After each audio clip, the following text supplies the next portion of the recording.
आज से 150 साल पहले महान बांग्ला साहित्यकार और राष्ट्रप्रेमी बंकिम चंद्र चटर्जी द्वारा लिखा गया वंदे मातरम गीत आजादी के संघर्ष के दिनों में न केवल भारत के स्वतंत्रता संग्राम का प्रतीक बन गया, बल्कि करोड़ों देशवासियों में देशभक्ति के प्राण भी फूंके। वंदे मातरम की रचना ब्रिटिश सत्ता के विरोध और देश प्रेम की भावना से ओतप्रोत एक ऐसी कहानी है जिसने स्वतंत्रता संघर्ष को नए आयाम दिए।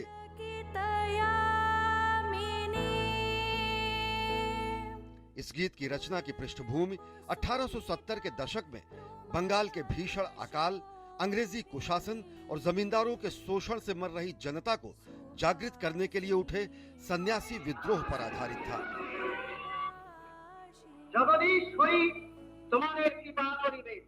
वंदे मातरम प्रसिद्ध उपन्यास आनंद मठ का एक भाग है।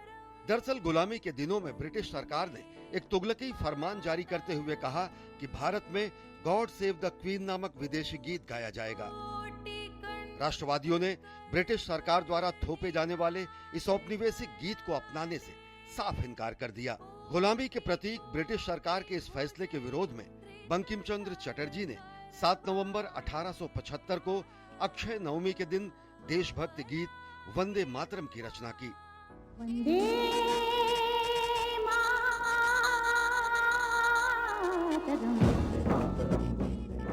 दरअसल उस समय भारत में बड़े पैमाने पर सामाजिक, सांस्कृतिक और राजनीतिक परिवर्तन हो रहा था और राष्ट्रीय पहचान और विदेशी शासन के प्रति प्रतिरोध की भावना काफी प्रबल हो रही थी।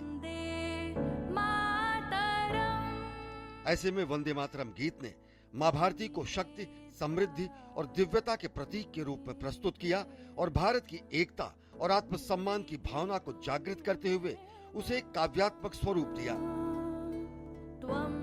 जल्द ही ये गीत राष्ट्र के प्रति भक्ति, समर्पण और अमरता का प्रतीक बन गया और आज भी यह गीत भारत की भाषाई और सांस्कृतिक विविधता में एकता का प्रतीक है।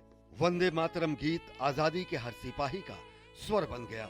क्या क्रांतिकारी और क्या अहिंसा के पुजारी, सभी इसका उद्घोष करते थे और समय के साथ संस्कृत के दो शब्द वंदे और मातरम ने पूरे भारत और भारतीय भाषाओं को एकता के सूत्र में बांध दिया। स्वतंत्रता संग्राम के दिनों में विष्णु दिगंबर पुलस्कर वंदे मातरम को हर कांग्रेस अधिवेशन में गाते थे। एक बार तो मोहम्मद अली जब उन्हें रोकने की कोशिश की तो उन्होंने मोहम्मद अली की बातों को नकारते हुए इसे गाया।